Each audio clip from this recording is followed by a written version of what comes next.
देवकी के पूर्व जन्म की कथा। किस श्राप के कारण उन पर दुखों का पहाड़ टूट पड़ा। पूर्व जन्म में देवकी द्वारा किए गए कर्म ही देवकी के दुखों का कारण बने। दक्ष प्रजापति की दिति और अदिति नाम की दो सुंदर कन्याओं का विवाह अक्षय मुनि के साथ हुआ। अदिति के अत्यंत तेजस्वी पुत्र इंद्र हुए भगवान। उन्होंने इंद्र का पक्ष लेकर दिति को दोनों पुत्र हिरण्यकश्यप और हिरण्याक्ष को मार डाला। तब दिति ने सोचा कि मैं कोई ऐसा उपाय करूंगी जिससे मुझे ऐसा पुत्र प्राप्त होगा जो इंद्र को मार डालेगा। भगवान की कैसी माया है, लोग अपने को और अपने आत्यंतिक को बचाना चाहते हैं लेकिन दूसरों से द्रोह करते हैं, और यदि द्रोह नरक में ले जाने का रास्ता बनता है तब इंद्र जैसे ओजस्वी पुत्र के लिए दिति ने मन में इच्छा जागृत हुई। अंततः वह अपने पति कश्यप मुनि को प्रसन्न करने के लिए उनकी सेवा करने लगी। दिति ने अपने मन में स्वयं विवेक, मधुर भाषण और मुस्कुराते अवश्य मुनि के मन को जीत लिया।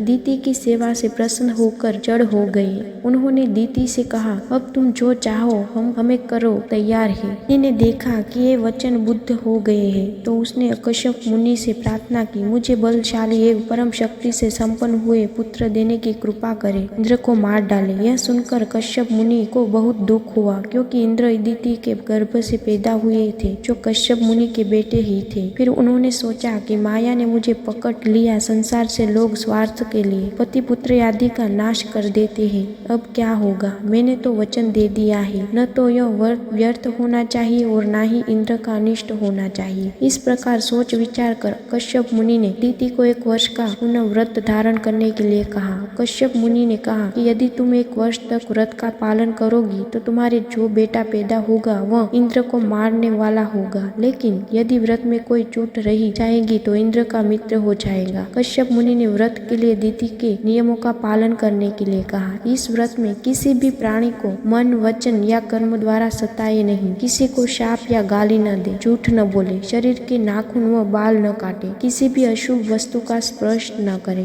क्रोध न करे, बिना थूल वस्त्र न पहने, किसी की पहली हुई माला भी न पहने, झूठ न बोले, मायुक्त अन्न को भोजन न करे, शूद्र और रजस्टी का अन्न भी न खाए, झूठे मुंह संध्या के समय बाल खोले हुए घर से बाहर न जाए, सुबह शाम सोना नहीं। इस प्रकार इस कर्मों का त्याग कर दे, सदैव पवित्र और सौभाग्य के छिद्रों से सुजीत रहे।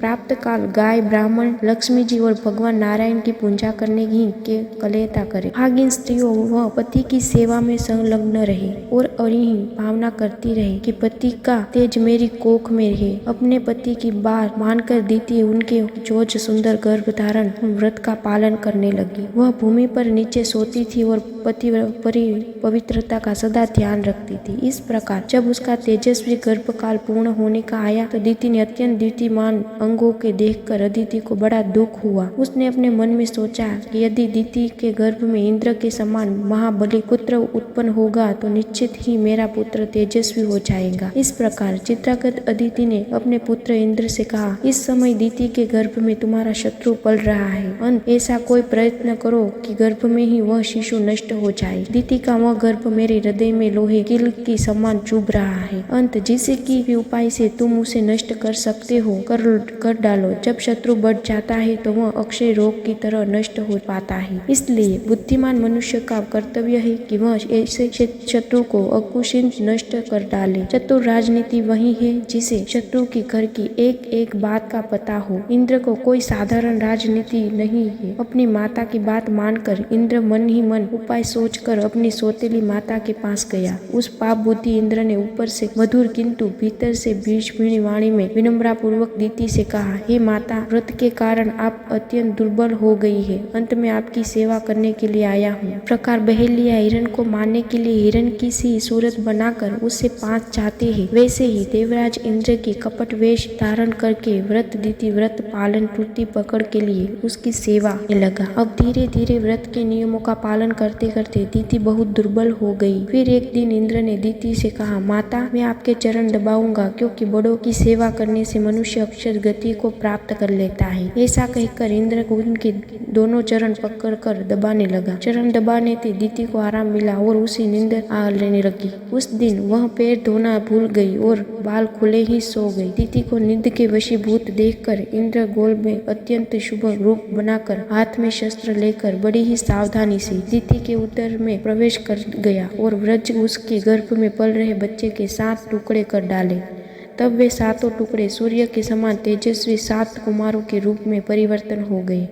व्रज के आघात से गर्भ में 7 शिशु रोने लगे। तब इंद्र ने उसने कहा, मत रोओ। फिर इंद्र ने उन 7 टुकड़ों के 7 टुकड़े और कर दिए।